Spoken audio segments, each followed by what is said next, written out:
Amen. Thank you for that beautiful and moving anthem, and thank you for all your time and energy and talent that you acquired into our church. That's something that I'm certainly going to miss most about worshiping here at Kings Highway is our wonderful and dedicated choir and music program. Our scripture reading this morning comes from the book of Philippians, which I think is appropriate. Bible scholars will tell you that for the Philippian church, or the church of Philippi, is the church that was known, or that Paul loved so deeply. So it's no coincidence that I should be, and my thoughts should be drawn to this book and to these verses. Philippians chapter 1, verses 3 through 11. I thank my God every time I remember you, constantly praying with joy in every one of my prayers for all of you, because of your sharing in the gospel from the first day until now. I am confident of this, that the one who began a good work among you will bring it to completion by the day of the Lord. It is right for me to think this way about all of you because you hold me in your heart. For all of you have a share in God's grace with me, both in my imprisonment and in the defense and confirmation of the gospel. For God is my witness, how I long for all of you with the compassion of Jesus Christ.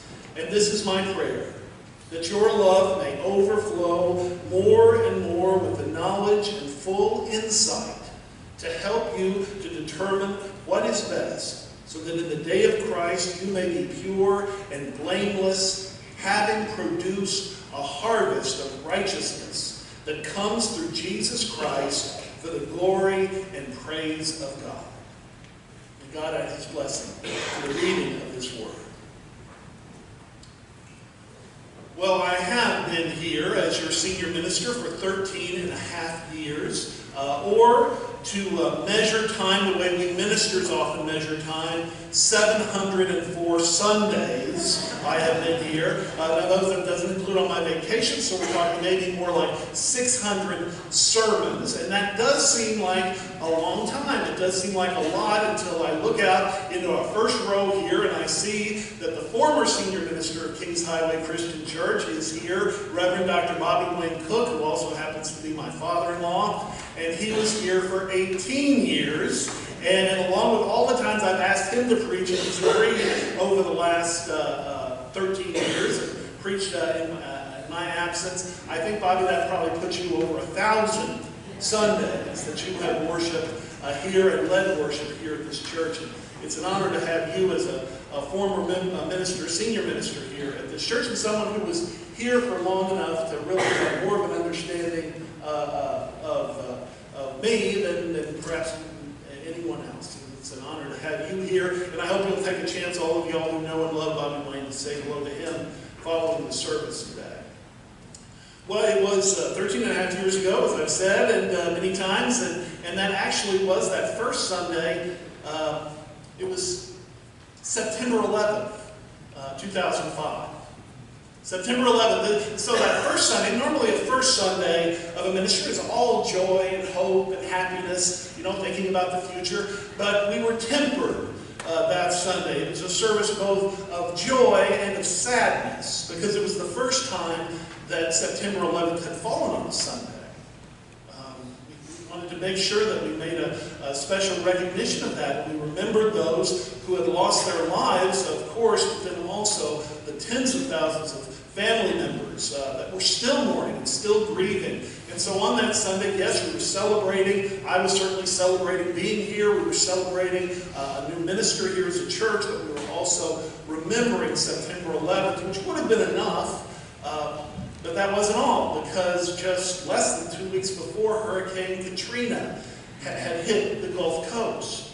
And those of us who were here in Shreveport at that time remember that time well, as the evacuees were pouring into Shreveport, into other cities actually all around our country, and what a difficulty time they were having. And I remember here at our church on that first Sunday, there were those disciples who had been evacuated from New Orleans and who wouldn't be able to go back for a long, long time. And they were sitting here among us too, and a word needed to be said to them as well. And so certainly it was a time of joy, but it was also a time of sadness too, and a time of really needing that hope, which that's really what blended that service together. The joy of the new minister is hopeful, and even in facing disasters, we are hopeful that God is going to be with us.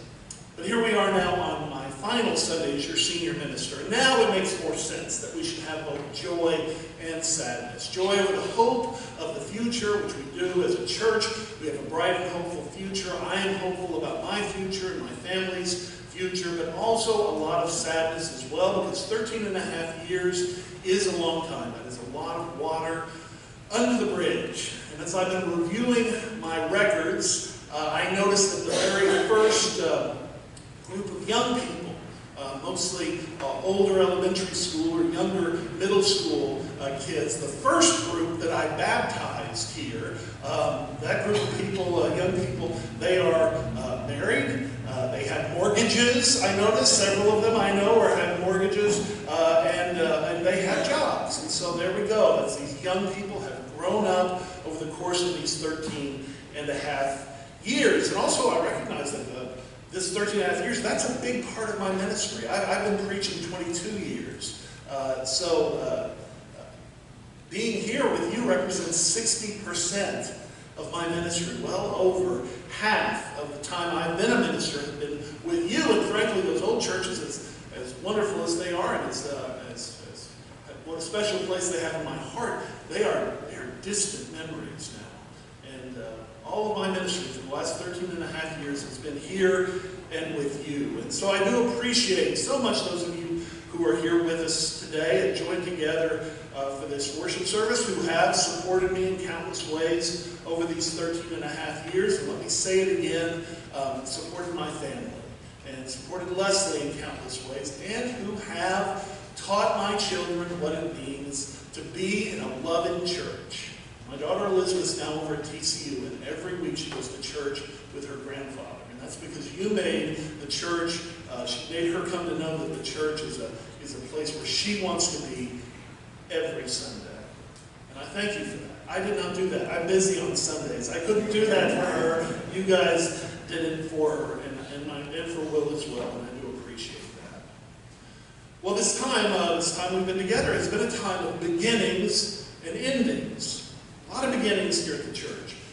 The weddings I performed. 60 weddings here since I have become your senior minister. And those were times of beginning, 60 weddings. Time of beginning for 120 brides and grooms, and then much, much more of their family.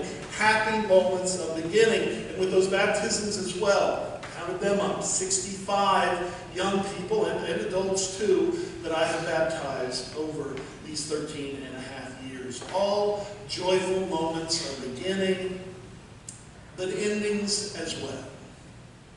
138 times I have stood with families as we have given up those that we have loved and committed them to God's good and tender care. And of course, at the beginning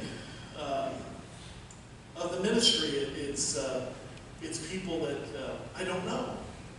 Those first, looking through the list of the folks, the first years, people that I certainly grieve for and certainly love, but I did not know them well.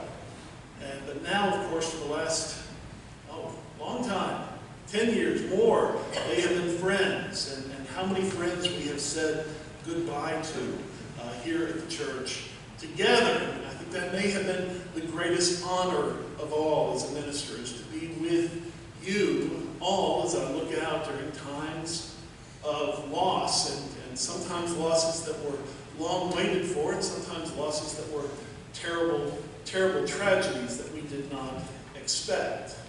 Beginnings and endings. Let me tell you a few things that I have learned through all of this time we have spent together. The first is so important. It is that most bad things that we worry about never happen.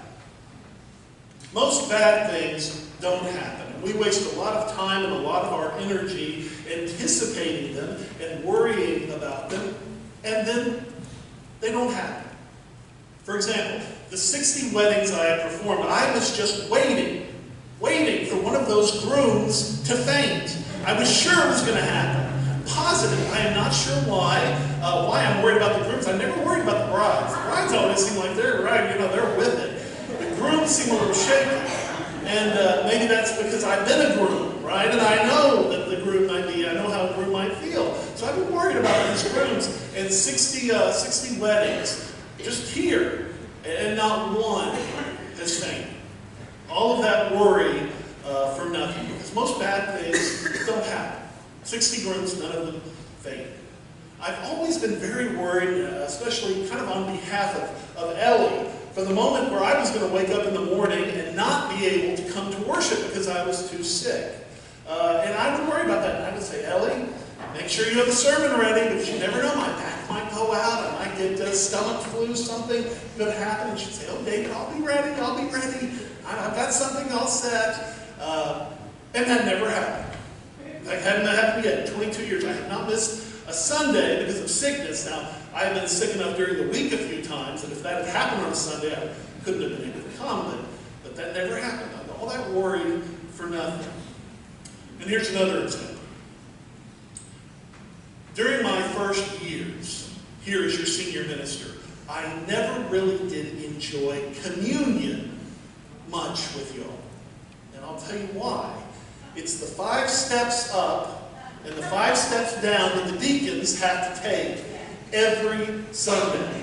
That's 10 steps, and half of those are with trays that are full. Those are big trays, and they are full of things, and there they go, up and down. Let's see, okay, let's do the math, right? That's 8 deacons, 10 steps, that's 80 steps, and that's 80 steps a week that we have to worry about, 4,160 steps every year that the deacons do up and down. That's like going up and down the Empire State Building twice.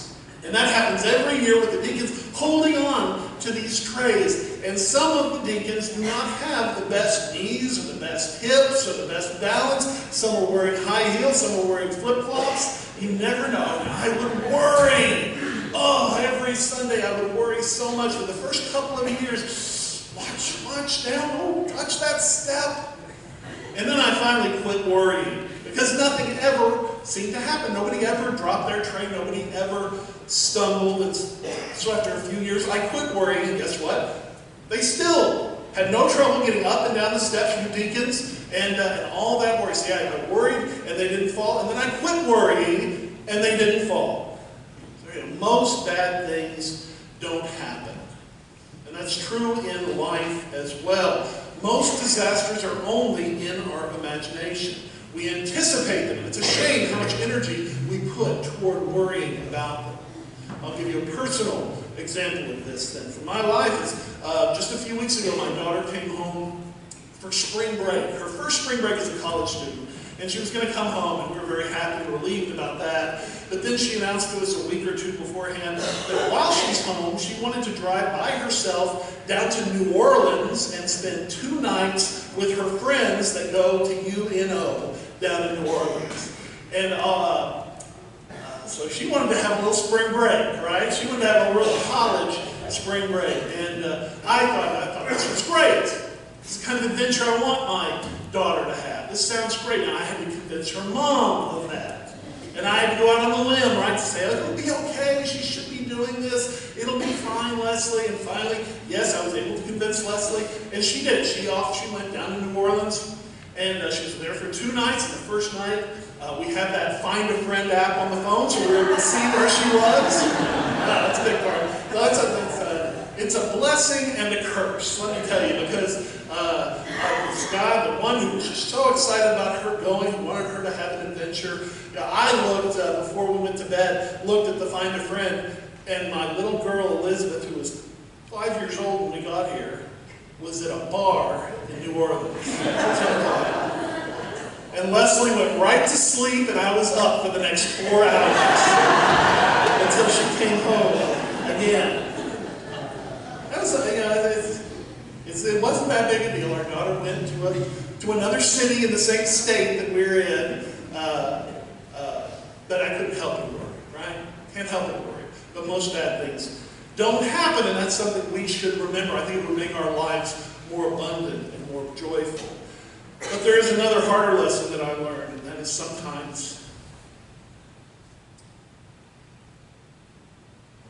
sometimes bad things do happen.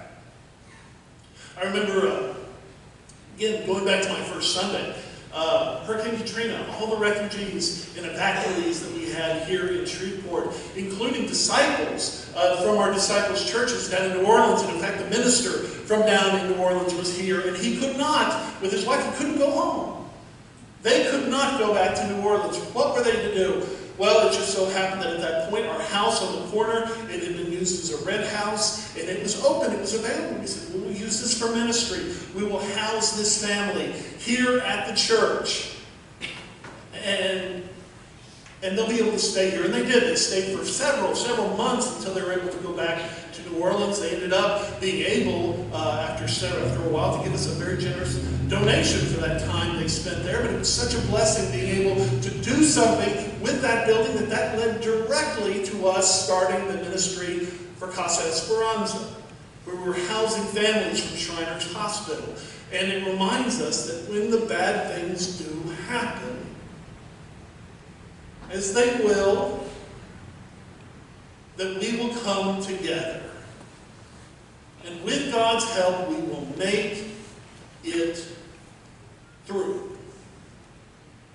I've seen this time and time again. How God will take something that is terrible, something we would never want again, something we would never wish on our worst enemy.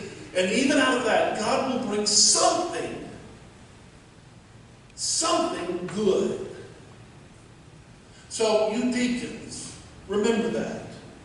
Next Sunday, as you're coming up here, and you'll be thinking about it, and everybody will be watching, next Sunday as you come up and you get those trays, and as you go down, if you stumble, and if you drop a tray and it falls, so what?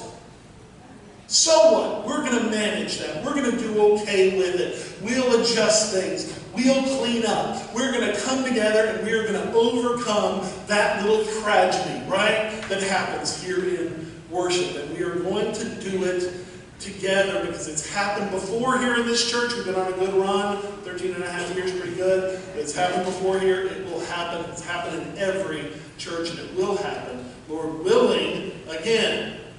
That we will be here long enough for that to happen over and over. And so this is true also of our personal lives. In some very painful ways, bad things do happen. The very things that support our lives, that lift us up, that hold us up, they can rust. They can give way.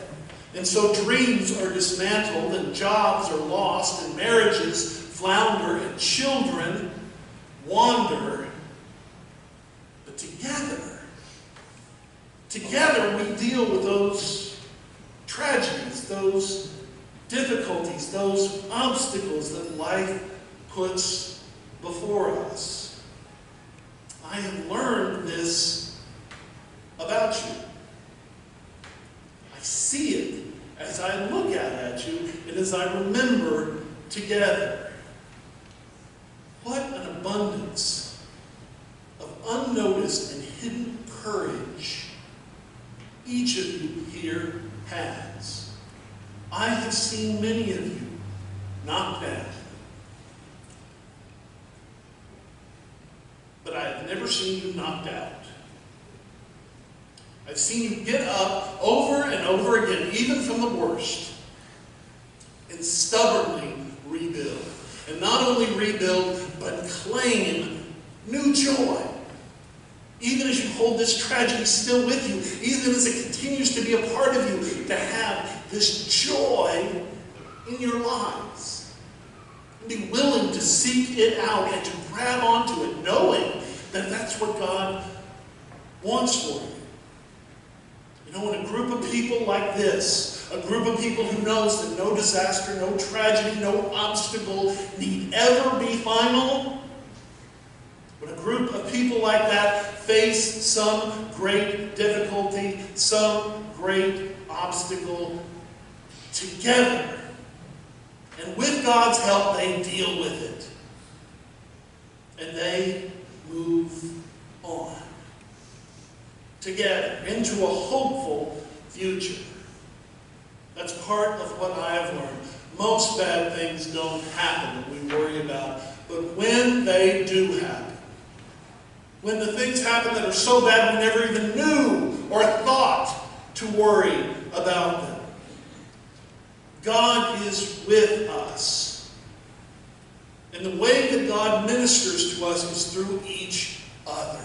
And together we can get through whatever life throws in front of us. Together and with God's help. And so it's no surprise that one of the things, too, that I have learned and I have seen in you is that it is love that glues us together. It is God's kind of love, not a selfish love. That love, that giving love, that selfless love that binds us together. It is a patient love.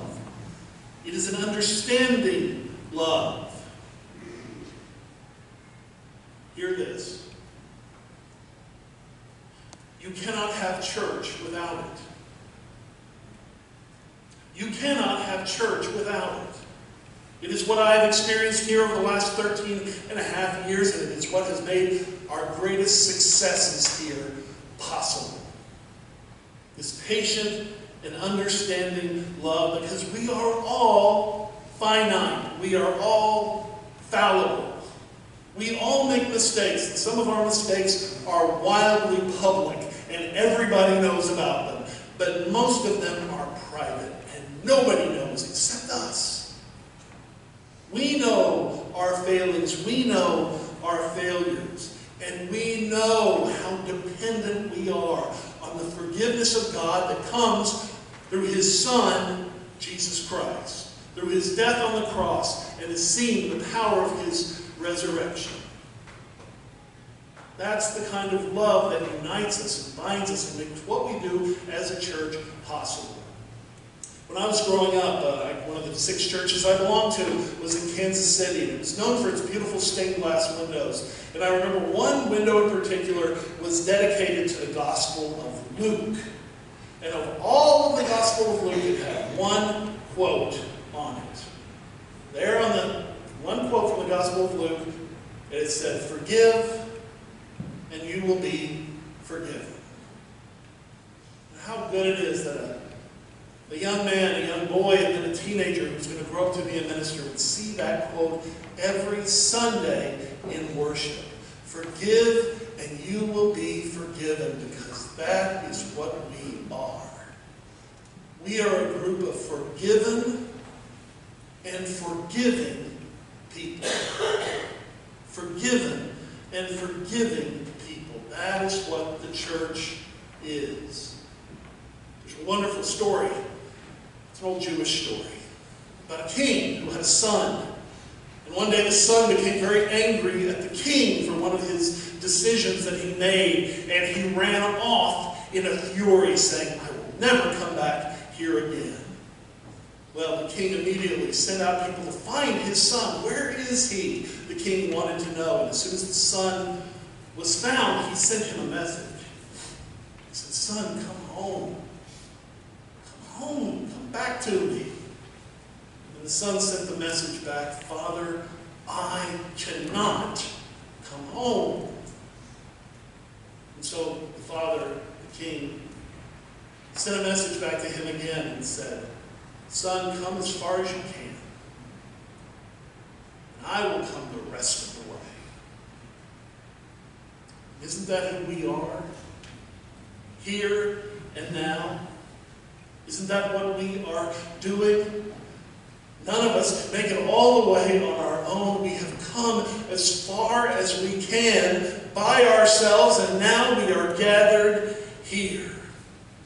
In this worship service, we come here each Sunday in the wonder of worship, knowing that we've come as far as we can, and counting on the fact that it is here that we are going to feel and to be assured that in His love, God is going to come the rest of the way to meet us. That's what the church is. But let me tell you again.